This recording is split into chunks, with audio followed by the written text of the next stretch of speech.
Obviously, with this brief interaction, you're on the Andrew Tate school of thought, I see. Yeah, I'm sure you have his I photo in your wouldn't. wallet right now.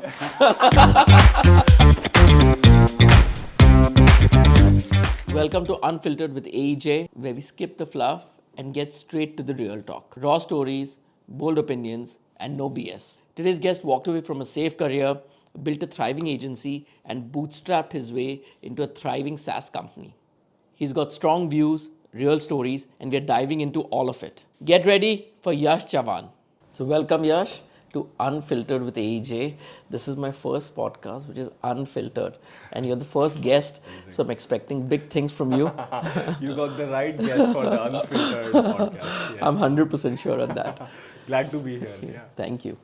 So, Yash, let's start from the start. Yeah. Obviously, I've given the guest some background about you, but would love to hear it from the horse's mouth how you got started into this boss man that you are today. So yeah, ever since I was if you want a quick origin story, ever since I was a child, like literal child, I wanted to start a business. Wow. Because my nobody in my family runs a business. Right. So don't come from a business family. So it's side note, really good to have a friend like you who comes from that. So because you have very unique experiences. True. So nobody ran a business, so it was quite unconventional. Like you would never think as a member of the family that you would, because you would only look True. at people around you. But very interestingly, I used to go to somebody's wedding or something like that, and there used to be somebody who used to come in a big car or have something, wear something flashy, and I was like, why does that guy have that amazing car and we're like fucking traveling by train?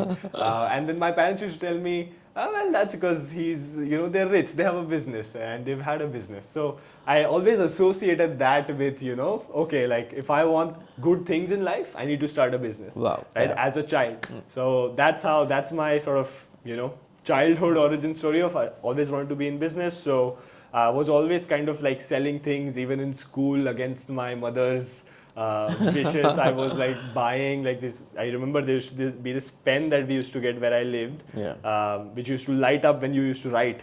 So Wow. and they didn't get it where my school was. Yeah. So I used to like buy pens on Sundays and then sell it in school for like a 5 rupee profit. So Amazing. did that, and then slowly from there eventually got into startups and then doing my own startup and so on. So yeah. Nice. But obviously, before you started your business, you did a job as well, right? You got Yes. some experience there. And I believe that was in sales. Yes. I think any job in sales teaches you a lot. Yep. And so tell me, how was that experience and how was the transition from the job to your first venture? Yeah, so I, like every other smart Indian kid, at least up until 10th standard, I got, more than 90%. Oh. So I got into engineering Ooh, college, yeah. right? So Parents must be proud that time, yeah? yes, parents were super proud, but I wasn't happy with engineering because I didn't agree with the way things were being taught, very old school, like, all of the, we've been through those conversations about education system and so on. And it wasn't congruent with who I was and who I wanted to become, which was a businessman, a founder. And then obviously you read and you're like, sales is the most important skill you need to have if you want to grow a business. So I was like, okay, let me try to get into that. So I started learning marketing on the side, just On the side, while doing engineering, Yeah. yeah? Wow. So then got some like freelance social media gigs. This is when Yeah. I'm 18, 19 years Wow. old. Did that for a while, and then so I actually, like, my first money came through freelancing. Wow. And then eventually formalized that. I basically dropped out of college, stopped attending around like late second year, early third year of a Yeah. 4-year degree. And then started doing sales jobs. So that taught me a lot, because my very first job was, it paid me 5,000 rupees a month, and I used to, this was also kind of freelance, but I used to go into gyms and sell them a turf space where they can have their services like externally, so that it's like marketing for the gym and Yeah, so yeah. on. So like walking into a gym, being fucking rejected like 99 out of 100 times obviously teaches you a lot about how you pitch, how you impress, what appeals to the person. If you're talking to a receptionist, how do you say things, versus if it's a trainer, how do you say things, if it's the actual like manager or owner, how do you say things. So like tailoring your message accordingly taught me a lot. From there, I like my first real job was at a fintech company. I was the first sales guy there, so I got there, and then I remember this was a, again, super interesting story Yeah. for a sales guy. I got in, and then I was the first sales hire at this company. I have a sales process. I'm like, what do I do to get sales? I'm like, let's start calling the right people, just cold calling. Yeah. And we were selling to small businesses in India. So they made my first cold call, and this is a startup. I made my first cold call, and I sold the guy. This was not because, although I like to think this is because I am a really good salesperson, it was purely out of luck. It was just like a by chance thing that I happened to sell. And then I was in like a calling booth, and I just continued making calls because I thought that was normal. And then like 2-3 minutes later, there was commotion outside. Like, yeah, everyone's excited because like, well, we have a sign up. It's been a while, nobody had signed up, and I was like, and they were like, whoa, how did this happen? And it was like day one of my role. I was like, holy shit, this happened. So that like got me really hooked to sales. You tasted blood. Yeah, I tasted blood on like day one. I didn't yeah. have to. But then, okay, reality check. Like another like 25 calls after that, nothing happened. So did that, and then from there again grew that company significantly. Did a couple other jobs, and then I was like, I had enough of a backing or a experience where I thought I could again always wanted to get into doing my own thing. So then I started my own agency where we did this as a service for clients. So that's kind of like the origin story from engineering to freelancing to getting a job to building a marketing agency. So one tip, if anybody wants to enter a gym and reach the right person, what does he have to tell the secretary? What does he have to tell the secretary? You really have to figure out, again, gym by gym, but the secretary doesn't, or the person at the reception, they don't care necessarily about getting more sales. Right. So what do they care about? They care about getting promoted, they care about impressing their boss, and so on. So like I would use social proof of another gym because all of these people are competitive, especially if it's like gyms in the same area. So I would say, hey, even if I had not close them. Like I just came from that gym and they were really excited about this idea. So you better, because if she doesn't call the boss, then she looks bad because then he's going to talk to his friend who has that other gym and like, we're doing this amazing thing. So I use like tactics like those. Smart, yeah. Great. Love this. So great. So now you've taken the plunge to being an entrepreneur by running an agency. But obviously, what do you think what an entrepreneur does and what an entrepreneur does is sometimes very different. So how's that experience of becoming an entrepreneur, your own boss? Yes. I sort of already understood that entrepreneurship was going to be way harder than what, I never bought into the glamorous world of Lambos and Smart big houses and so on, because I knew anything worth having is going to be difficult and it was going to be a struggle. I just accepted internally that it's just going to be a shitstorm for the next 10 years. Wow. And I just have to be okay with that. Definitely rarest of rarest quality. Because you have to set the right expectations, because most people jump into it. I know we're diverging from the question a little bit, but most people jump into entrepreneurship thinking that it's going to be, well, I'm going to build a business and then I am going to have Lambos and these attractive models around me and it's going to be all fun and champagne bottles and so on. But it's not that. It's like fucking 12 hours a day sitting in front of your computer, making calls, dealing with problems, people problems, business problems, legal troubles, and so on. So I already kind of anticipated that. So I went into it knowing that it's going to be really, really hard. But yeah, like talking about my story from there, started my own agency. It was only me to start. Eventually we scaled it to just like a 4 people operation, just kind of like a group of friends doing it, nothing more, first business. Did that, and then within that agency we scaled a few companies from, again, we primarily worked in the US, and we can get into why we chose the US market over the Indian market to sell to. But we scaled a few companies from early stage, $10,000-$20,000 MRR to $2 to $3 million in annual revenue. So I had done that for a while. We worked with e-commerce brands, and I was like, okay, agency life was getting a little bit frustrating because it's services. It's time for money. It's leveraged time.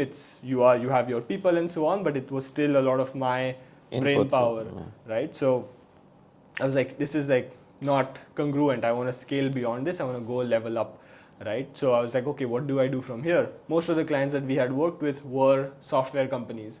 And I also, although I did not like engineering, I do come from an engineering background. So I had a little bit of tech understanding. I was like, the next obvious path for me is to build a SaaS business, because I've scaled SaaS businesses. I have a tech background. And then I saw a problem in this space, and that's why I started Saral, which is what I do now. Yeah.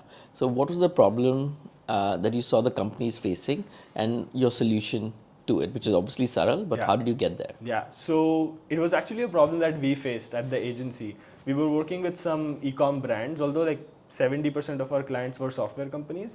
We also worked with e-commerce. So we were a growth agency. We used to do anything possible to grow these companies. So be it email marketing, Facebook ads, in-person, like event strategies and things like that. We did a lot of marketing. So the way I came across the problem, Sorry to digress. I think, but you had asked me to, why did you choose U.S. company? The obvious answer is obviously you want to earn, spend in Yeah. rupees, earn in dollars. Yeah. But apart from that obvious answer, was there any other reason that you Yes. chose? I would love to know. Yes. So there was another reason. Yes, there is definitely that exchange value that you get, Yeah. which is great, especially as somebody who's starting new. And if you're digital, right, there is no reason why my sales copy can't work in the US versus like there's nothing India specific here. Versus Yeah, if it's obviously. like a physical business, then you have to be in your Yeah, local obviously. area, which may. So I didn't have that constraint. Yes. Second, I started this right at the cusp of the lockdowns and everything. So the world was embracing remote, which made even global. So there was a trend in my favor. So that happened. And then I think the main reason was I knew I could deliver quality. So a lot of our retainers with clients were commission based. So we took a base fee and then we took a, hey, whatever incremental revenue profit we drive for you, we'll take a percentage of that. And I knew that I had more control or leverage over that because I could drive so much more value in the US than what I could here. So that's why that market. And I just generally liked working with Americans over Indian clients. Again, I'm sure you've had these conversations where Indian clients don't pay on time, they don't show up on time to meetings and things like that. So we always were very Yeah, want to pay less and demand maximum. Correct. This is the unfiltered podcast, so we can say it. But yes, it's not politically correct. But dealing with Indian clients is much more challenging than with anybody else from a different nationality. Correct. That's also true. But then also as a service provider, you need to be at that level. Because most Indian agencies, the reason why they sell to India is because they're not at the level where they can sell to the US. They do subpar work. They're themselves not on. They have the same characteristics where they won't deliver work on time. They won't like raise invoices on time. Things like that. So you have to be at that level where you can compete. Despite being here, you Very can good compete point. abroad. I think very good. So But it's people, not just. So look, most people complain about the market being this, market being that, but then make sure you're good enough first, and then you can just go abroad. Because if you could go abroad, you wouldn't be, complaining that much about oh India's this way that way. So yeah. So, okay, interesting. Good points. Yeah. Great. So, obviously, we digressed a bit, but now coming back to what do you call the pain that you saw for those e-commerce brands? Yeah. So, things were going good initially. 2021 came around and we had, so iOS launched 14.5 version. I think right now it's at what 17, but this was a few years ago. So they launched 14.5 and they launched a major privacy related change with that, which got rid of any Facebook tracking on Apple devices. So if you use an iPhone, you see that every time you install a new app, there's a pop-up that comes which says ask app not to track. And everybody clicked that. Obviously. You don't want to be tracked. So what happened was the ad performance on Facebook ads started declining, which was the main revenue driver for most e-commerce companies. True. So you're like, what do we do from here, right? It was a crisis. Like, let's start focusing on other channels. Like people are not trusting in ads anymore. What are they trusting? They're trusting recommendations from their friends, which also means, again, given the lockdown, there was this shift where consumption of online media had increased, consumption of influencers and vlog content on YouTube had increased. So you're like, people's attention is shifting from ads and, traditional forms of media to more like word of mouth sort of media or recommendations. And influencers were a way to do recommendations at scale. When you get word of mouth, like maybe your friends talk to 5 or 10 of their other friends about your services. But if you get word of mouth from an influencer, they talk to 50,000 of their fans about you. So it's word of mouth at scale. So we had that insight and we went into influencer marketing. We did a great job at it. We've scaled programs to thousands of influencers for brands multiple times. The problem was we did this very manually. So we did this in spreadsheets, in Notion, in like makeshift like Zapier workflows to automate things and so on. And it was pretty time consuming to do manual work, copy paste things from here and there. You couldn't find influencers contact info easily and things like that. So it's like again, like the engineer mind in me is like there has to be tech that somehow fixes this. And there was, but that tech was super old school, super traditional, and very, very expensive. And another trend we saw in the market was that due to this phase shift of ads not being as relevant, younger brands wanted to work with influencers versus if you go back 10 years ago or even 7 years ago, all the legacy brands were working with influencers like Nike, Adidas, Gymshark. These larger brands were working with, but like the typical Shark Tank company was not working with influencers. But that was changing.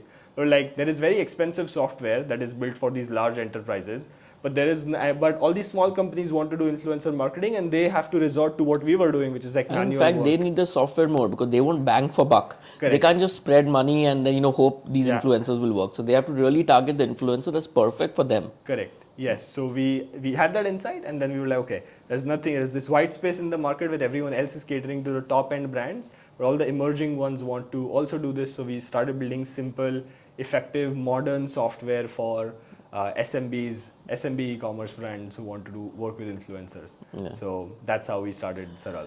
So great, thank you for sharing.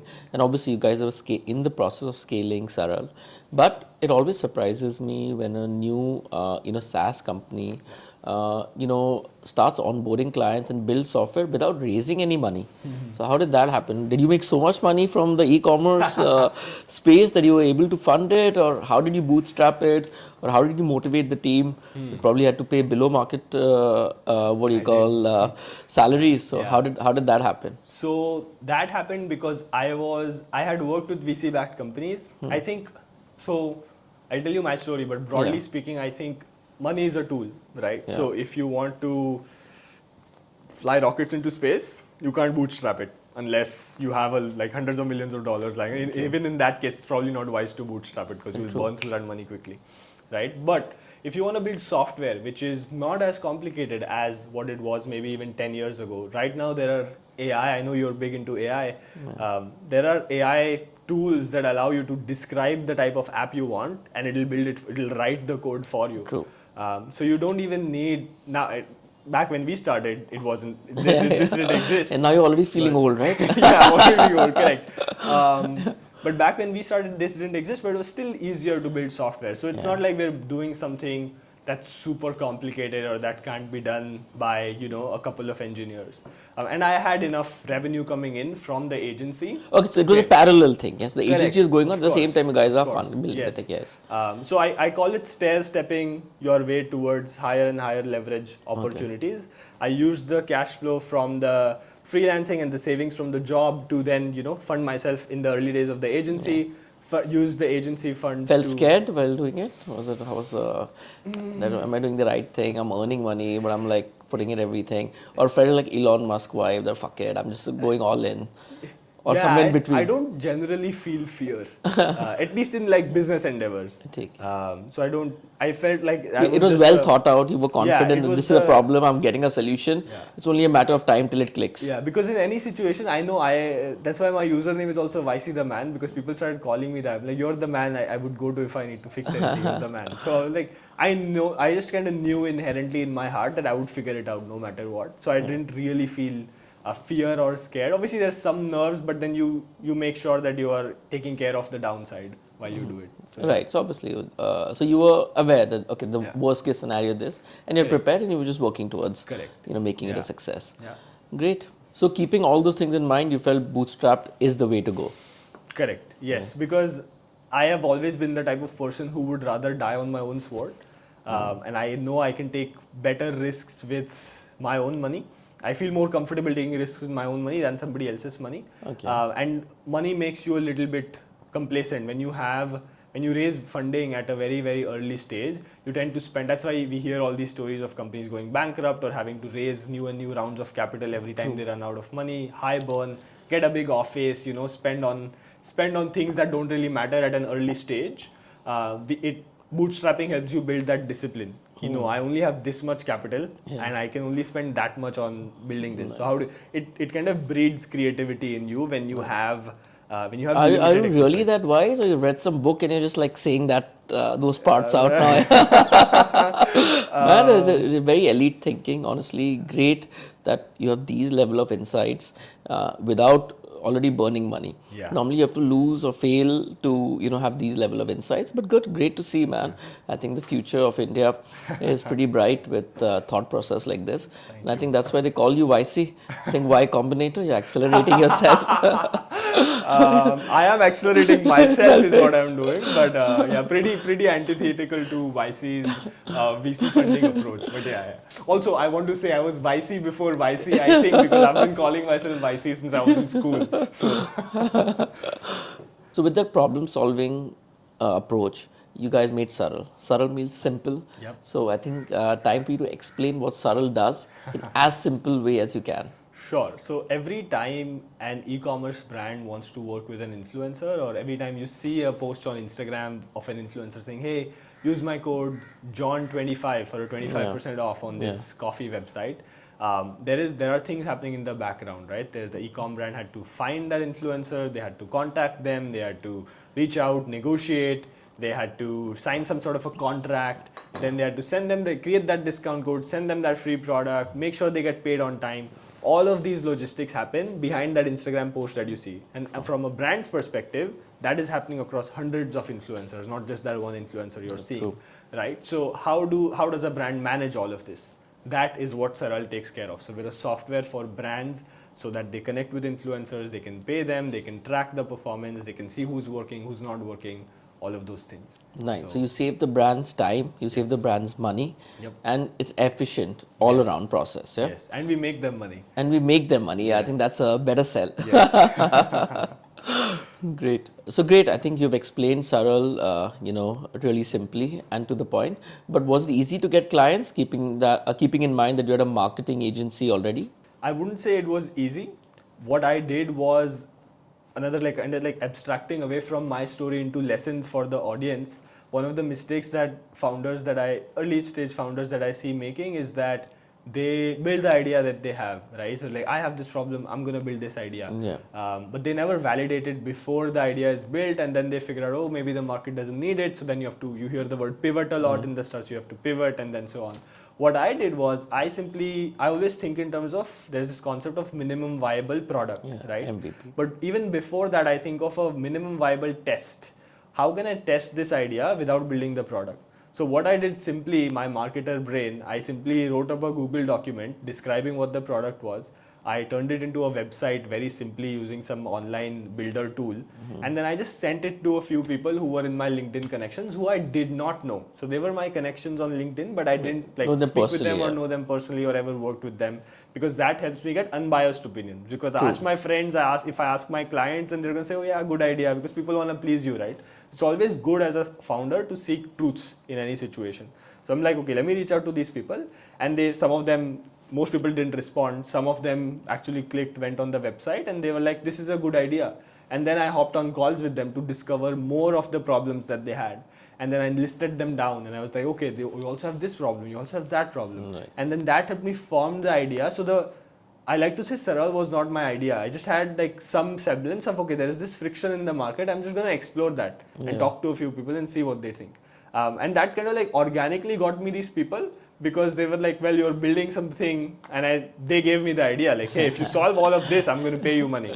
So what I did, again, the salesperson in me, again, I'm very getting to the truths, right? So some people might also say that your idea is good because they want you to feel good. Everybody likes when somebody starts a new venture. You don't necessarily want to demotivate them. So what I did was I told them, hey, I'll give you 2 months of the software for free. If you pay me for 1 month right now, it'll take me 3 months to build. So I'm like, hey, you just pay half the money right now and you'll get access to it, because it's clearly that's a problem you have. And almost like, I think, if I'm not wrong, about 90% of the people that I spoke with took this offer. Wow. And I made some pre-sales. I remember I collected $500 in our merchant Wow. before we wrote a first line of code, before the product was ready, any of that, just through Wow. conversations. So I got that money. That was validation. That was like, okay, isme paisa ban raha hai. I can make Right. money out of this. And those were my initial clients, and that's when we started to decide building the software. Yeah. So, And I think there obviously confidence must be through the roof if it was already not Yeah. So that's great. Yeah, once you're able to convince people, show them the problem, give the Yeah. solution. Nice, man. Great, Yeah. great. And now, obviously, you've got your clients. You've built. What's the big vision for Saral? Or is I'm sure this is not the final destination that you have in mind. So how big do you want Saral to be? What's the plans? Yeah, Saral, I'm going to say it on your podcast. I think can easily become a $25 million ARR company Wow. in the next, say, 10 years maximum. Wow. So I'm going to devote myself to this and take it to that, because not necessarily motivated by the money, although money is definitely a factor. Motivated by the type of entrepreneur it will make me to get to that level, because I know that me from 4 years ago could not have taken to Saral to where it is now. I had to change as a person. I had to update my mental models to get to where I am. And I know there is a lot of like mental evolution needed, new learnings, more mistakes that'll take me to that much higher revenue number. And I always see entrepreneurship as a journey of self-improvement and discovery. So that's where I want to take Saral. And like my broader vision is, people don't trust ads anymore. If you're a consumer brand, you're selling to consumers. Consumers are listening to influencers. So you have to partner with influencers if you want to make sales. And Saral wants to be the operating system on the back end that helps you build all of these relationships, that helps you grow your business. That's how we're positioned. That's the future we see. We see that ads will be declining, influencers will be on the rise, and brands would need something to manage and streamline all of this. And are you on all social media platforms, or are you Instagram heavy, because that's where most of the influencers are? Or So the top three, our main market is the US. So the top three platforms there are Instagram, TikTok, and YouTube. So we are on all those three platforms. all three? And your revenue or your client's revenue, is it very biased, just for knowledge, towards one particular platform? Our clients' revenue is kind of equally split between Instagram and TikTok. Again, depends on their audience, right? Right, If they're selling to slightly older people, if it's a product that requires even a little bit of explanation, Instagram's a better platform. But if it's like a impulse buy, if it's like a pretty thing, or if it's makeup or something like that, sells better on TikTok. Okay, great. So yeah. Good to have that insight. So I think another very important part of being a founder is hiring the right people, having a good core team. Even though it's a SaaS product, tech product, Yeah. you would have still had to employ motivated people to work with you. So how big was the team when you started versus now, and how lean do you want it to be? Yeah, good question. Hiring is, again, this is one of the mental models that I had to build. Is one of the probably the most highest leverage activities you could do as a founder or a business owner, because then you have somebody to take care of things, so you can think about long-term vision, strategy, product, and things like that. So we hired an initial team. We initially worked with a dev shop actually to build the product. That was a mistake. Don't recommend anybody work with. If the tech's a thing, you have to have it in-house. Correct. There's no other way to Correct. succeed. So again, like general abstract lesson from here is don't outsource what should be core to the business, right? Outsource, let's say, social media management can be outsourced, but something like if you're a tech company, don't outsource the tech. Right, so that was a very obvious learning in hindsight. But then initially hired. Good to see you made some mistakes. Till now, I was thinking you're infallible. Good to see you're human and you made Yes. some mistakes along the way. Yeah. But yeah, I make mistakes every week. Is how I'm so wise. I like to say I have a high velocity of making mistakes. But again, I'm doing those minimum viable mistakes. So I'm like, right. okay, The downside is limited. Yeah. So you'll be a good poker player. I know I need to get into it, but I have not. I don't make enough money for that yet, John. But yeah. Continuing hired the dev shop, didn't work out. Hired an in-house team, made a lot of mistakes even with that hiring. Hired the wrong types of people. Some people who were fraudulent, who faked the deaths of their grandmoms to go on vacations, things like that. Made all those mistakes, and then eventually, right now, we have a really solid team. So we have a 15 people organization. So we have people in places to do the right things. And again, as a CEO, I'm always hiring, right? Always looking out for talent and nurturing people and so on. So that's been the evolution so far. Yeah, you seem like the alpha guy who likes to be in control. And was hiring and delegating an issue for you? And you seem like perfectionist also, borderline OCD. Yeah, Yeah, a little bit of a perfectionist, but I have worked on that aspect a lot. I think because there are only so many things I can be in control of, and if there are people, again, this is a mental model I have to update.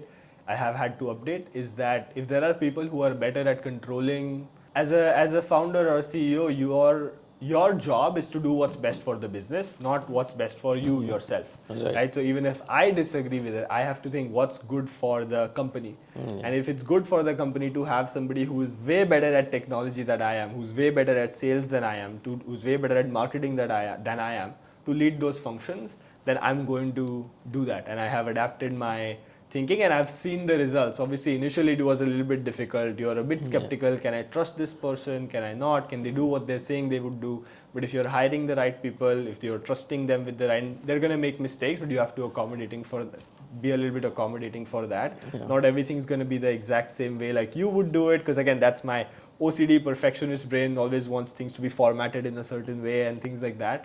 But if they're not, that's fine. As long as the outcome is there, we should be good. So yeah. So just a follow-up question on that. As a CEO, I'm sure the team must be working remote, right? Yeah. Not everyone needs to be in office. Yeah. So do you log the hours, or is it just output based, or a little bit of both, or how do you?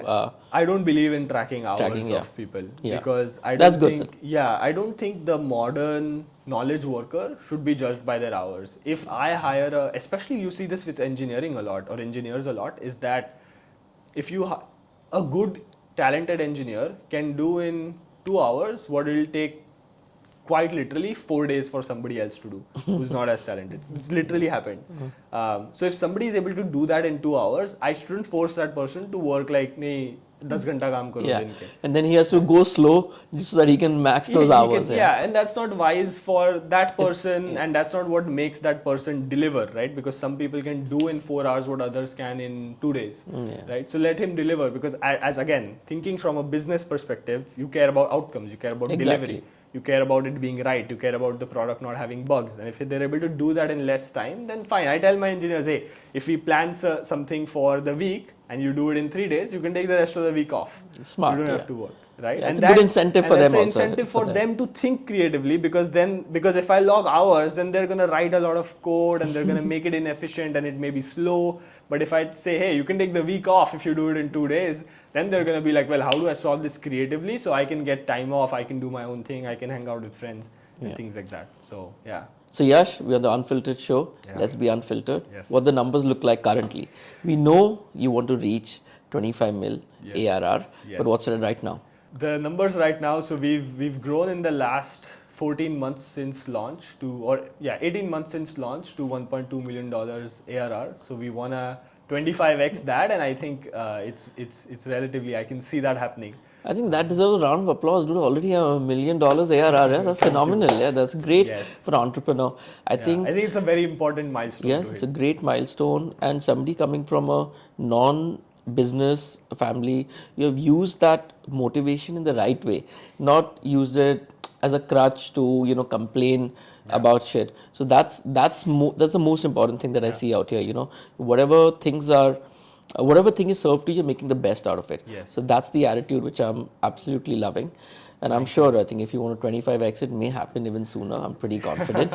Yeah. Yes, I think on that topic, it is the way I look at capital, and because you mentioned that coming from a non-business family, and I see this in my extended family a lot, is that, and just people in general who don't belong to business families, is that generally business also through our media, especially back in like the 80s, 90s, like my parents' generation, businessmen were always shown to be like the evil. Like if he's rich, then he must be doing something wrong, or iske paas black money hoga. Kuch aise. They're always portrayed in that way. So India has never been a country of very enterprising people, because rich people have been painted in a bad light. And you see this happening in the West right now, right, where billionaires are supposed to be evil, and like, wow, why does Jeff Bezos make so much money and things like that. And the way I look at it is so you can look at that and you can think, well, okay, like rich people are bad or whatever, and you can stay where you are, or you can look at that, and the way I look at it is I look at capital as power. So I tell my friends, I tell my people that I want to be a billionaire, because I think that's like we said, $1 million is a good milestone. I think $1 billion is an even bigger milestone and a much greater milestone. Obviously, for, yeah. right? Very, very obviously. Not for the number itself, although the number is like being self-aware, it's good for my ego, but also capital makes you powerful, right? Because if you know me, John, I have a lot of thoughts on a lot of things. I want to see change in the world. If I don't agree with something, I call it out. I'm very unfiltered in that way. But the only way you can make a change is if you have the dollars to allocate. I like to say people with big hearts want to change the world. People with big wallets actually get it done. Well said, yeah. Good Right? point. So if you have a big wallet, you can donate to the right. If you want to see, kids being fed and you think poverty is a problem, you can donate to charities. You can start a company that does some work in those areas that you care about. Right? So I think capital makes you really powerful, and if you want to inflict change on the world, you have to have money. So you can complain about the state of things and how bad things are and so on, or you could do something that helps you get to a level where you can affect these things. So that's how I look at it, because I want to make some changes in the world, and capital will enable me to do that. So, yeah. Well said, yeah. I think, have you read a lot of books? Because I feel, the knowledge that you have, a little beyond your years, so probably you got it from books or some level of spirituality or a balance of both. Tell me. I think this is, I don't know, this is street smarts. I don't know. It definitely books, but also kind of just comes. I'm not big into reading, so I'm not the type of. I know there are people who read like one book a week, 52 books a year. Good for them. I think it's a good habit. I'm not that type of person. So I read books when I want to solve problems. So if I have a problem with hiring, then I would read a few books on hiring. And I read books as like ways to solve problems. I'm not like a reader. So every time you encounter a problem, you try to, solve it with a particular book. With That's books. good. Yeah, but I have a lot of introspection and self-talk. So I'm like talking to myself when I'm in like driving alone. I don't like to listen to music a lot in like the car, because I like to talk with my own self. And I think like refining that with my own self has gotten me to some of these insights. Nice. And I would play devil's advocate. Like I'd be like, okay, make a case for why rich people are bad, and then like I talk to myself. So anyone who's not in your car looking at you from outside, you look like a crazy person. Don't punch yourself and all your. Yes. Okay, great. So obviously, business-wise, everything going gung-ho, and I'm sure that you're on a fast track to reach 25 mil ARR. But what about the personal life, dude? Like, are you dating anybody, or no time for that? You have to. There have to be certain sacrifices made if you want to achieve unconventional results. And yeah, my time isn't spent. If that is my goal, is to build a great company that gets to 25 mil ARR, I don't necessarily have the time to be dating right now. Especially exploring. If I already had someone, then it would make more sense. And that person was understanding of how And you that person, because I work again, this is for any girls who are watching this. I work supreme. I'm a good boyfriend in the sense that I'm going to take care of you and your children and so on. Everything's going to be set. Our family is going to be nice. But I work supremely hard. I work like from the point I wake up to the point I go to bed. And obviously I have to accommodate once I actually have a life partner. But yeah, it's a very unconventional life where I've fully thrown myself into my craft. So everything I do has to be aligned with that.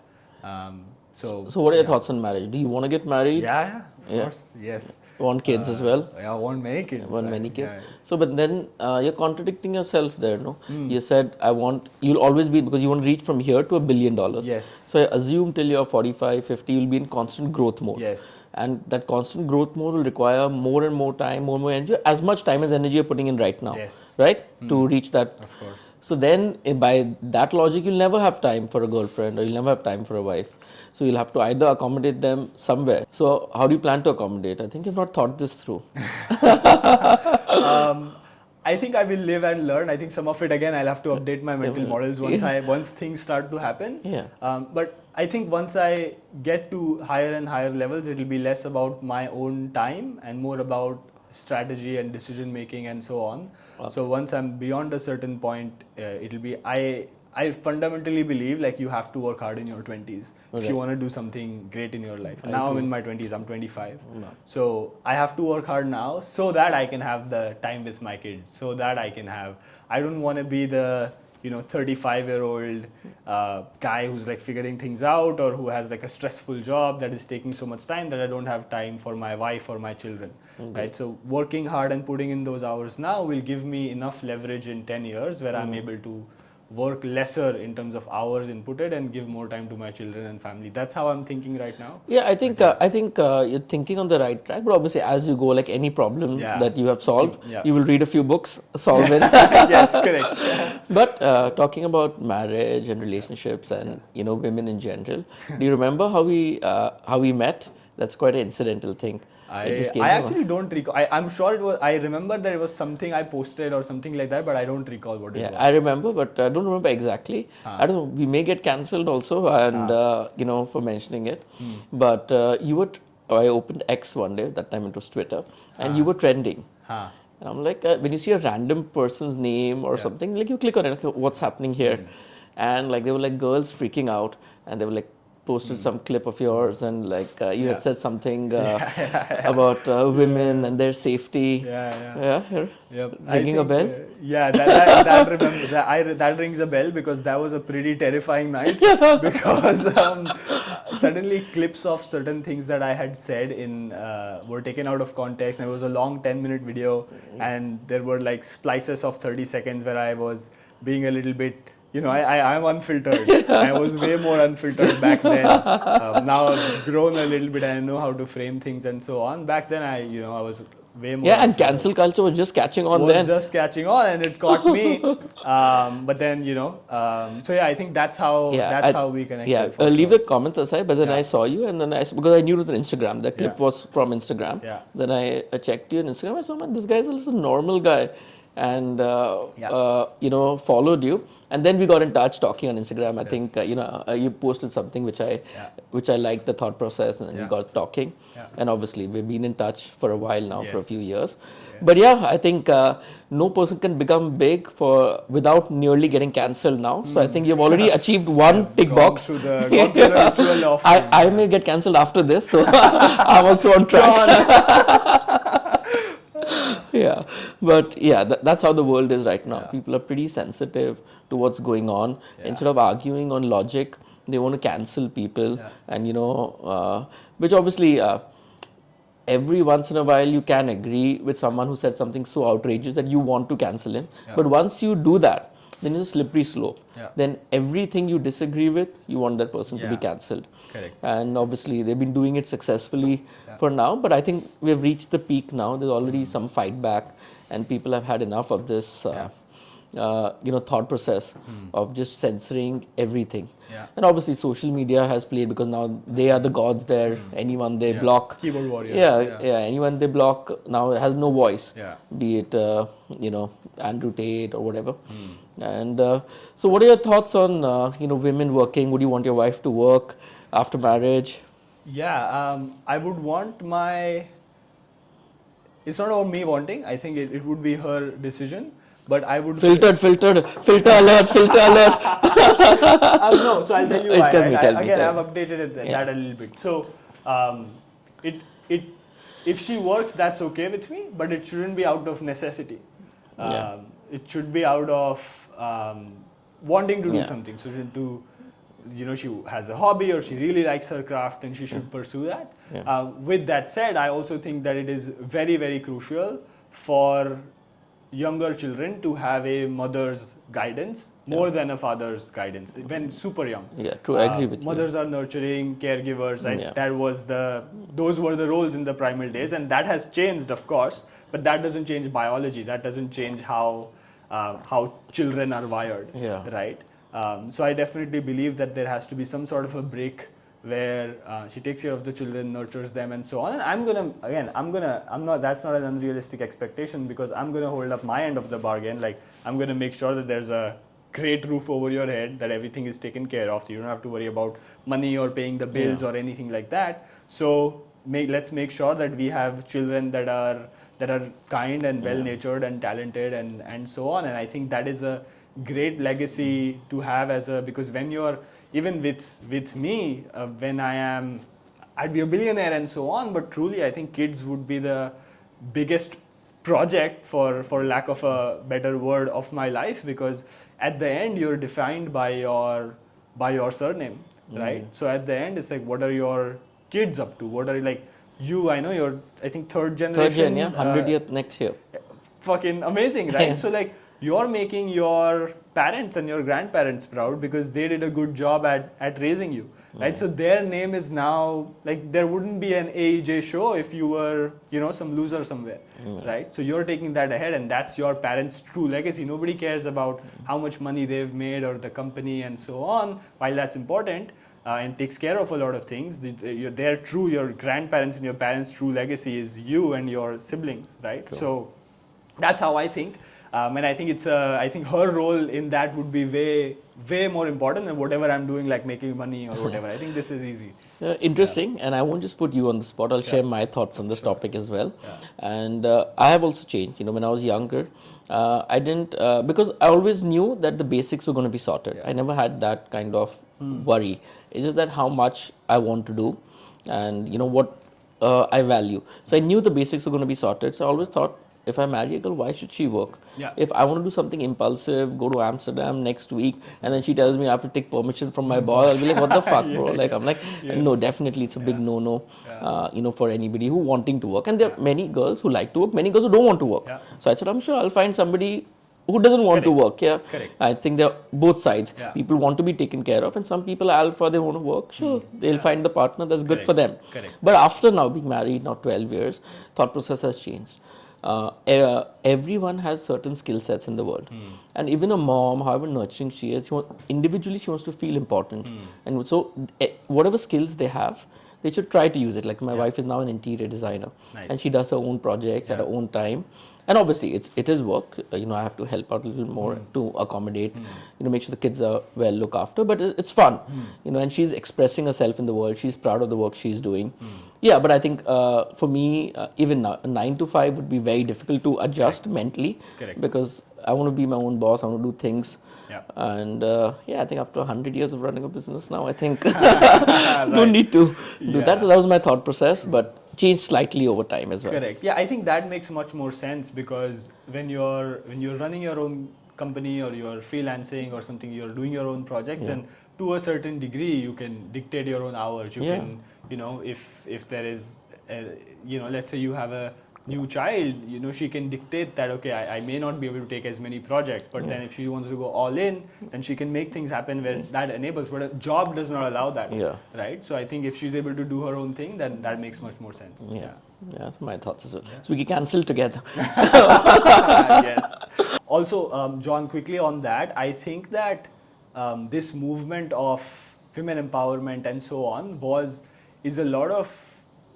driven a lot by capitalism. So one of the stories that comes to mind, again, I'm a sales and marketing guy. So cigarettes initially were sold only to men, and the positioning of cigarettes was always, you're masculine, you're the man, you're alpha, you smoke a cigarette, you look cool, right? But then cigarette companies hit a ceiling, and then they had to do something to increase their TAM, right? So who else do you sell to when you literally sell to every man on the planet, right? Where else do you go? You go to women.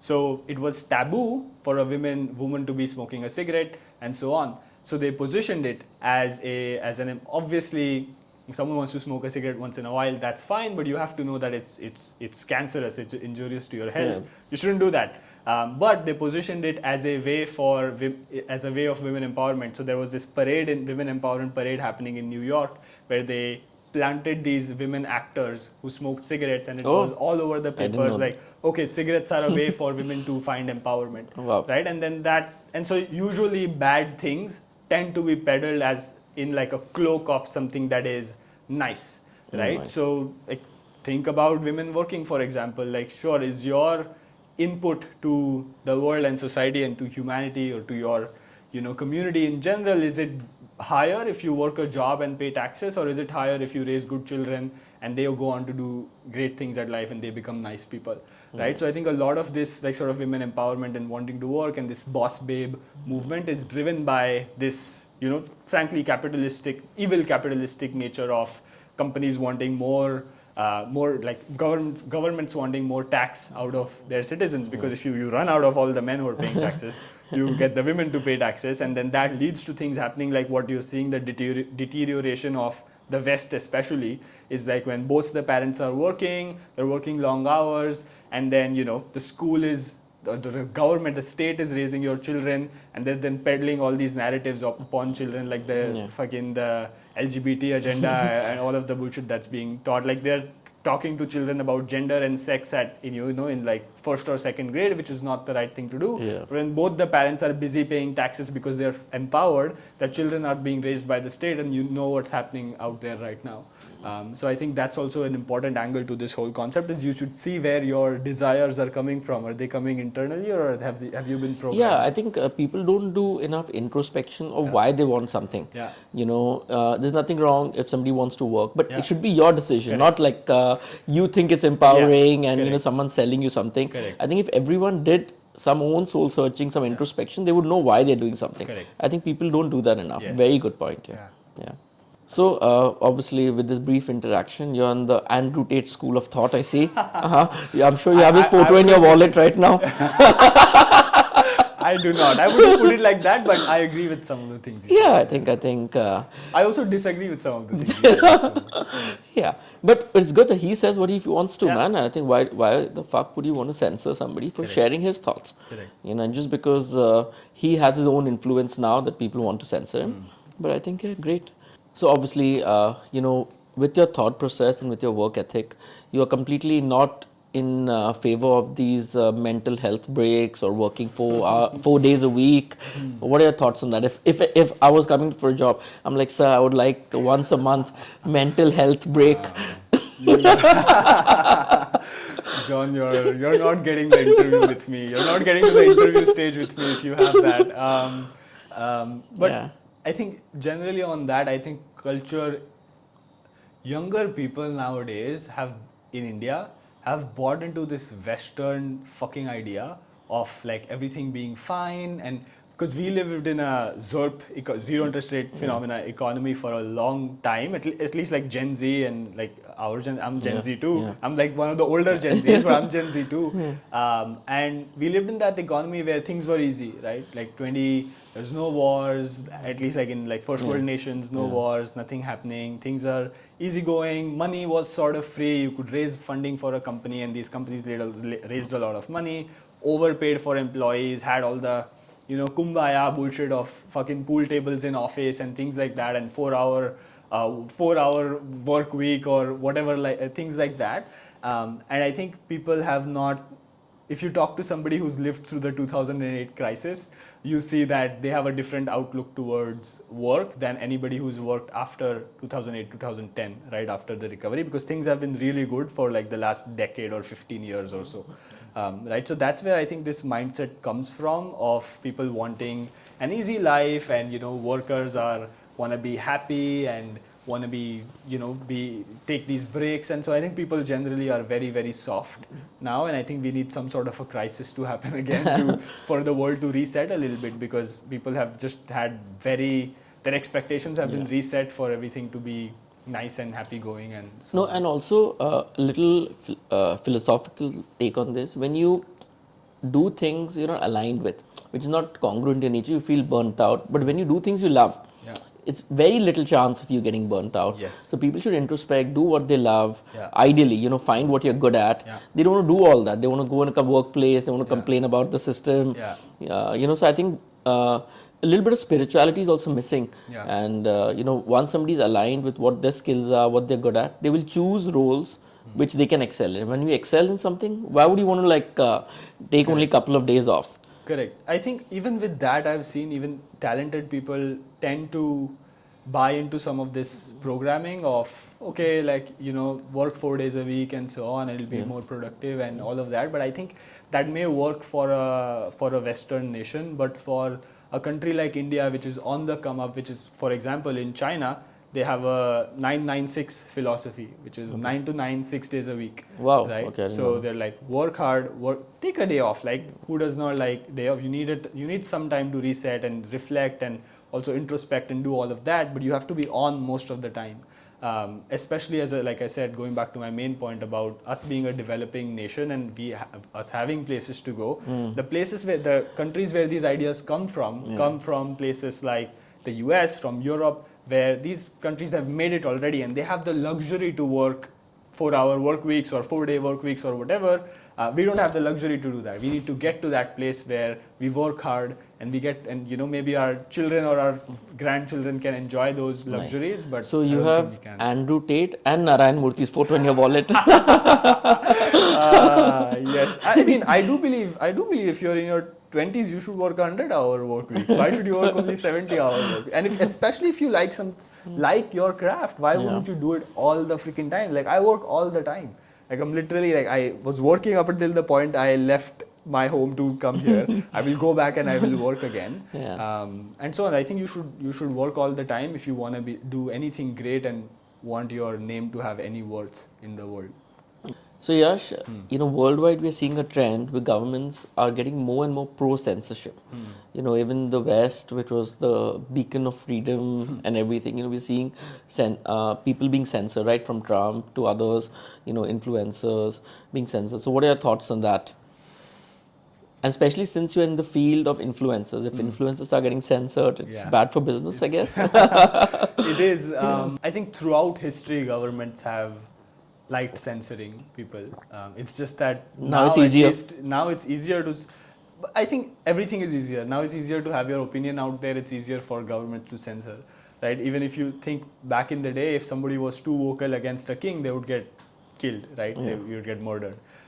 So governments have always liked to maintain control. I think it's in the nature of government and power to maintain their power because it's inherent. So that's what I think. But I believe in less government, right? So I don't believe government should have had their hands in things where they should not. They should regulate certain things. But again, this is a gray area, right? Because all of this is done under the guise of freedom and safety and so on. So they will always sell you safety in exchange for your rights, which is what happened during the lockdowns and COVID as well. True. And I think you were one of the first COVIDiots. I was a very proud COVIDiot. I think I was the very first. I remember back in like April, May of 2020, like cusp of this thing breaking out, I could sense bullshit. I was like, there's definitely a disease, but it's not as dangerous as they are making out to be. And I don't think the measures that were being implemented for the benefit of the citizens, because there were many other doctors that had contrarian opinions that they were being censored. Correct. So I think governments in general would tend to use certain real crises like terrorist attacks or a pandemic of sorts to push certain agenda. So yes, some of it is good. Like hygiene, for example, is good. You should wash your hands, make sure you social distancing. I think in India in general people tend to stick a lot, so that was a welcome change. But it led to other effects. Like it led to certain bills being passed that should not have been. It led to forced vaccinations of an untested vaccine, which should not have been. So I think governments tend to use these, again, like I said, things that are bad are pushed in the cloak of something that's good. That's good for the others. If you don't do it, you're bad for the community and you're not fitting in well and you're a bad person. So I think every time I see these things, like for example, the Patriot Act in the US was passed after 9/11, and that led to the changes they made in surveillance, which Snowden eventually exposed. Right, but that was done as under the guise of safety, like if we want to keep you safe from terror attacks. Really great initiative, but you do all of these the censorship and tracking of and surveillance of your civilians, which leads to all of the things that intrusion of privacy, right? So governments tend to do that. Good point, and I think not many people say it, but definitely I feel it. I think I took the vaccination, wanted to travel, man, and Dubai wasn't allowing without vaccination. I said, fuck it, just take it. I wanted to travel. I think in retrospect it was a mistake. I chose comfort at that time because I wanted to spend a couple of months. I was fried in Bombay. and I understand, wanted to. But I think, like me, there must be many people who, Yeah. at that time, chose the easier way. But in retrospect, much respect for people who were able to withstand the propaganda at that time. Yeah. Yeah, no, I think on that point, you're also one of the rare ones because you've taken it, but you now realize that you Yeah, I was maybe smart enough should not to not give it have. to the kids for sure. Yeah. Amazing. Yeah. But some people, because people like consistency, right? So Yeah. some people took the first one, they realized maybe it's bad, but then they had to take the second one, and they took boosters, and they're like, no, because people can't say they're wrong. Most people can't admit what you just admitted. Yeah, maybe I was wrong, Yeah. right? So that's a good thing because most people who did take the vaccine, and that's fine if you did. I understand there's societal pressures, you want to get out and all of that. I don't necessarily think I'm not like a super conspiracy theorist where I think that the vaccine is going to cause some sort of huge disease or something like that. But I think it was untested, and I think it was the if you wanted to take it, you should have been able to take it, but I don't think it should have been enforced. First, exactly. Yeah. By the way, while we're on this topic of governments enforcing mandates and so on, it's quite funny how the my body, my choice population kind of went along with your body, their choice. Yeah, and how did they justify it to themselves? Correct. Yeah. Hilarious. I think people really act in very erratic ways. Yeah. And I'm sure you must have had many crazy incidents when it came to COVID, like Yeah. all of us have. Yeah. Anything that stands out for you? Oh man, I was particularly notorious for making people uncomfortable and asking them like hard questions. So I remember once I wanted to walk into a Starbucks, and then they just stopped me outside and they're like, "We need you to be vaccinated." I'm like, that doesn't make sense. I want to buy coffee and everyone else has a mask on. So if masks work, then I don't need a mask because everyone else has a mask, and then I don't need a vaccine either. It's like there's no correlation between buying coffee and getting, but that was still fine because I think I don't necessarily hate or think these people are foolish because some of them were just doing their jobs. They were told so by their boss, and that guy was told by his boss, and it came from the top.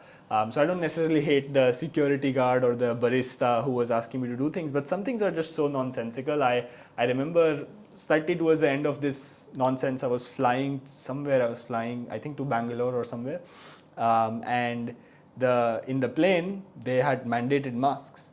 You couldn't fly without a mask, so everyone had their masks on. I funnily used to wear this cotton garb, so I didn't have like that fucking surgical mask. But I was like, if there's no option, then I would just put that on. It was like a thin thing.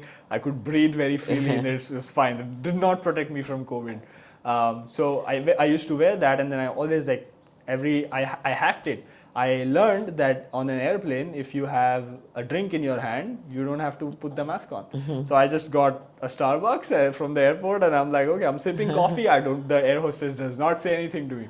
The moment the coffee is over, I have to put my mask on. And then I remember particularly this incident. I was flying somewhere. Everyone has to have their mask on. There's fucking mask posters everywhere. And then they served breakfast on the flight, and everybody took off their mask, and they were all eating, and everything was fine, and they put their masks back on. I'm like, this is nonsense. Do you guys believe your own bullshit, right? And then the air hostess comes to me and like, so you have to put your mask on. I didn't have the breakfast, but my coffee was done. I was just sitting there with them. I'm like, everyone else is literally eating with their masks off. Do you really believe this? I asked her because it's like so nonsensical. I was like, do you really believe this? And she was like, she gave me that look where she was like, I know this is dumb, but I have been told to do this because it's my job. And I'm like, don't worry, I just put it on. Wow. And then I took it off You again. really read people's faces. Yeah, you saw it in her eyes. Yeah. Yeah. So continue or expanding on that line of thought, what are your thoughts on crypto? My thoughts on crypto are, I think it's way too early for a currency like that. I think there are some really interesting applications. I personally do not have the time to go through all of them and learn about all of them right now. I think we are in that phase with crypto where it's like early 90s, late 80s internet sort of phase where there were a lot of dumb applications. Right? And there were some really good ones which I'm sure will stay. But I don't have the mental capacity right now to be following the crypto space because there's frankly so much happening. So I haven't really invested. I like to say YC compounds faster than BTC. So I would rather invest my time right now. I would invest my time. If I had to multiply my money, I need an asset that could 100x in 2 years, then I would look there. But right now, my best investment is not the stock market, not crypto, nothing. It's my business. So I fully focus on that. With that said, I do believe that decentralization is good. I do believe that blockchain is going to be everywhere, just like AI is going to be everywhere, and I think there's going to be some really good applications of that. Crypto is one of those applications, but I think there's going to be a lot of applications of blockchain that I'm really excited about. Yeah, great. And speaking about AI, obviously AI is already making way into mainstream, and people are expecting a lot of AI influencers to, mushroom. So, what are your thoughts on like AI influencers doing the job of regular influencers, maybe at a lesser cost and at scale? I think there is a place for AI in influencer marketing. The way I see it is where it can help the influencers also automate some of their work. So, for instance, one of the use cases that we are looking at is helping brands test different angles with their influencer content with the use of AI. So, the influencer can open the reel with like 10 different ways of like 10 different hooks of marketing, Yeah. but they don't have to record it 10 times. We could just use one video and then use some sort of generative AI to make them say certain things with their permission. Yes. There's a lot of like ethical implications of taking a True. picture or a video and making it say things. But so that's how I see it. I still think a complete AI influencer is a little bit of a trend. I think it's cool for sure to see like a realistic influencer being generated by Yeah. AI, but I don't think people, at least right now, I don't think people, and I may be wrong on this, and time will tell, but I don't think people like fake things in the sense. I mean, there can be some that are like superheroes, for example. They are technically fake Yeah. influencers, but people follow Superman, Batman, they have their cults, and I'm sure there will be some of these like quirky AI influencers in every domain, Yeah. but I don't think they're going to replace influencers as a whole to the same degree where like Spider-Man did not replace actors as a whole, right? Even though that's a fictional concept. So that's how I think that's a good parallel to draw between the AI For world sure. and the real world. So yeah, that's how I think Yeah, of it. but also I think the we are reaching some kind of merging where AI is getting more like humans, and Yeah. humans are getting more like machines. With all, Yeah. we're going to have like the Neuralink and Yeah. a lot of other things, Yeah. enhancements Yeah. where it comes to that. So I think maybe like 50 years, 60 years. Yeah. I'm sure you'll be around by then. I will, yeah. And by then there'll be like some merge where we'll become a little bit like robots. Robots will become a little bit like us. Yeah, I Never think know. I there's- think the lines will be blurred. Yeah, there's definitely interesting times coming. Or maybe my billion-dollar play is in one of these places. Yeah. Yeah, never know. And maybe the audience heard it here first. Yeah, Yes. maybe this will go down the archives. Yes. Something. Yeah. But you said about $1 billion Yeah. business, Yeah. and for that, I think you need good habits Hmm. and a daily routine which supports that. I think that's why I say people should do it. Be aware about what they're doing. If your goal is just to have fun in life, then probably you can party, and obviously it's fun. You can like hang out with girls, maybe do some recreational drugs if it's allowed in your country. But if your goal is to have $1 billion business, then your habits and thought process has to be aligned. So, what does your day look like? I know you work most of it, but Yeah. what's your routine like? Sure. So I agree with that statement. First of all, that your habits have to reflect where you want to be. If you, not everyone wants to get there, which is completely fine. Oh, yeah. But you have to tailor your habits accordingly, Yeah. right? So my day starts very early at about 5 a.m. I like to. That's my alarm. I like to wake up as early as possible. Yeah. Frankly, I wake up at about 30 minutes into the alarm because I sleep pretty late too. So I wake up early 5:30, and then I start working at around 6 a.m. The first thing I do is, I have a bad habit. First thing I do is open my phone, and like in my bed I'm like checking email, checking Slack, checking like what's on fire, like did anything break last night as customers, are there any new sales, are there any fires to put out. First thing that I do is that. Then I start working 6 a.m. 6 to 10 is like my golden spot. I lock my room, I'm sitting, I get my focused work done in the first 3 to 4 hours of the day, because that is anything creative, anything, because I have no interruptions, I have nothing. I don't have breakfast either. So I really work then, and then the usual day starts where I have team calls, customer calls, and so on, and all of that, and I do some scattered work. Then in the afternoon I go to the gym. It's empty first of Yeah, all, obviously. so that's a good time to go visit the gym.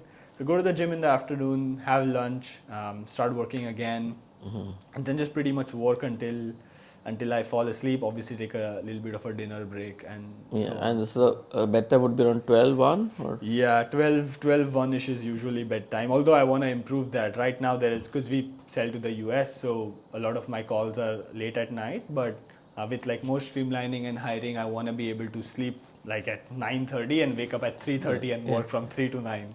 So definitely want to increase that, because that's where my true creative output comes in. The rest of the day is just chugging along, answering people, It's more so on. reactive. More reactive versus that early creative. It's like my zone where I'm like in my zone of genius. So yeah. Yeah.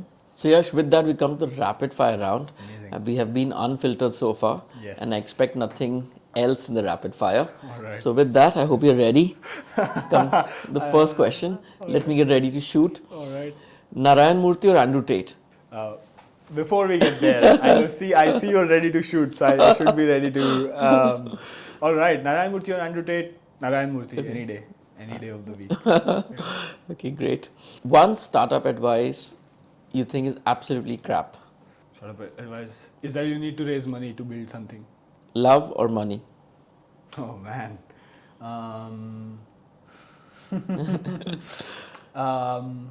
Love, because I know I'll make money. Ah, nice, good one. One lesson you have learned being in business. I didn't used to believe this before, but people are the most important thing in business. You have the right people, you'll do anything. Great advice, yeah. Describe yourself in 3 words. Businessman, martial artist, the man. Nice. One advice to help close a business deal. Be willing to walk away. Nice, good one. If you could change one thing about the influencer industry, what would you change? The obsession with short-term results. You're not gonna get sales in the first month or the second month, but you're gonna have a lot of impact in 6 months, in a year from now. So People have underestimate that, yeah, have and a get long-term demotivated. outlook. Correct. Fair enough. One startup you admire. ConvertKit. There is this company. There's this email marketing software called ConvertKit. They bootstrapped. I think currently they do $3 million a month. Wow. Or something like that. So they make a lot of money in a year. They do $35 million a year, and it's not just the money. They've self-funded it. They're bootstrapped, and they've taken care of the entire team. So the team has sold their ESOPs to put their children through school, to buy a house, and so on. And that's what I want to do. Win-win-win my, scenario, yeah. Team too. So yeah, win-win-win. Yep. Amazing. Okay, best compliment you've ever received. I think it's in my username, Vicey the man. That originates from my friends and people around me saying, "You're the man I would go to if I needed something, and if you need something done, you're the man." So yeah, Great. The way to Vicey's heart is because we have coffee here, I would say good coffee. good one. One thing you wish you'd done differently. Nothing. I wouldn't want to change the trajectory of everything that happened, because there are mistakes that I would have rather not made, but then I wouldn't have the lesson that the mistake taught me, so I wouldn't change anything. Ever had your heart broken? Of course. That's good. As a startup, India is a good place to be, yay or nay? Oh, yay as fuck. Yes. Nice. It was a very strong yay. Would love to know in a couple of lines the reason. Yeah, India is the place to be, man, because I think really, like, fundamentally in my heart, I believe we used to be a services country, right? If you think about the largest, I come from tech, so I'll talk about the tech world. We used to, like, Infosys, we spoke about, right? So Infosys, TCS, they were all services companies, right? But we are going from a services nation to a product nation. And I think that India can build world-class software, and we have the talent, we have the energy, we have the hard work, the hustle needed to succeed. And obviously, as an economy, we are on the right up, track, yeah? right? So we are like up and to the right, versus some other countries may not be. They may be plateauing or they may be falling. So I think India is like really, and I'm frankly seeing the same interest from outside. I'm seeing people from outside coming here, starting their businesses, starting cafes, and so on. So I think India is really the place to be. Nice. If you could only keep 3 apps on your phone, which would they be? If I could only keep 3 apps on my phone, they would be email, they would be WhatsApp. So email for work, WhatsApp for anything social, and heavy, which I use for workout tracking. Nice. When was the last time you let loose? I find it hard to let loose. Last time I let loose was probably in the maybe about 6 months ago in an offsite with my team. So yeah, Where did you all go? we went nearby Alibag. Oh, nice, amazing. Yeah. So we flew out. We have international teams, so we flew them out, and then we went to Alibag. Oh, amazing, brilliant. If you had one superpower, what would that be? I'm already YC the man. I don't Already. need a superpower. Yeah, no invisibility, no reading people's minds, no nothing. I can read minds already, John. Nice. Okay, and if you could swap lives with anyone for a day, who would it be and why? I would swap lives with a top ranking athlete, because I think there is a lot of parallels between the highest levels of sports and the highest levels of business, and I would like to spend a day or a week in in the shoes of someone who is like competing at the highest levels of MMA or jiu-jitsu or any sport of that sort. Because Wow. the level of discipline and rigor would teach me something that I can take back to when I come back in my own soul. So yeah. Great. How important is friendship in life? I think it's important to have the right friends. But I think most people's definitions of friends right now is pretty hollow. I think you have to have friends who are aligned, who are I'm very intentional with the type of friends that I keep, because I know that my time is valuable and I don't want to spend it hanging around with people who are not aligned with where I want to be. Every friendship that I have, I think of it in like, where would I be in 10 years with this person, in 30 years with this person? And if that vision is aligned, if I can see that, hey, like we'll be homies when we are old, then I think it's a good friendship. But yeah. Interesting. One thing about you that very few people know. Bro, I'm pretty unfiltered. So I think I put my authentic self out there. So there isn't something in particular, but I think one thing that maybe a little bit of a lost talent is, I could solve the Rubik's Cube in under 15 seconds. Oh, I don't pretty think cool, yeah. people know that. But probably worse now, but I can still probably pull it off in under 30 seconds. Yeah. Phenomenal. So with that, we come to the end of the rapid fire. It was pretty unfiltered. I expected nothing less. Amazing, John. It was definitely unfiltered, and I loved jogging my mind with those questions. Yeah. Yeah. So Yash, before we wrap up, obviously anyone watching this, I'm sure they're entertained, but I want them to leave with something a little more substantial as well. Any advice to them, or if anyone younger watching or around your age and he wants to get started, what advice, top 3 things you'll give them? I think if somebody wants to get started in business or in anything and you're young, you're in your teens or 20s, I would say just like pick one thing and get really good at it. I think younger people I see flip between thing to thing to thing, but you just put yourself in the shoes of an athlete and just devote yourself to your art or to your sport and just like go all in and attack it violently, like fucking go fierce at it, and I think you will win. I think that is lacking in today's world, is people expect things to come easily, and you have a little bit of friction, you get demotivated. I think you should just go all in, give yourself 3 years, 5 years, work on something, and you will be just whatever you pick, aim to be world class at it, and you will make a lot of money and you will be very successful. So Yeah, and I think the same advice you give to your clients, that don't get demotivated in a month, or for Yes. a business probably a year or something. Correct. And what you can achieve in maybe 6 months or 6 years, you'll be surprised. Correct. Yeah, Absolutely. I think that's very congruent advice to the clients as well as the audience. Yeah, of course. Yeah. And obviously, people watching this would love to know where they can find you, how they can know more about your life. So please share any social media handles and about Saral. Yeah, I'm YC the Man, so you can find me at YC the Man on pretty much all social media platforms. And if you want to check out Saral, we are getsaral.com. So yeah, you could also go to my website again. That's yctheman.io. Nice. And Yash, with this, we come to the end of the Unfiltered podcast. This was the first, and I cannot imagine having a more apt guest for this. So thank you for making time and sharing whatever your thoughts were. And obviously, nothing superficial, even at a deeper level. I think you really shared what you believe in. So thank you for that. I'm sure audience will benefit after watching this. Thank you. I am super honored to be the first guest on the Unfiltered podcast because I think I'm the apt guest for something like this. I So agree. yeah.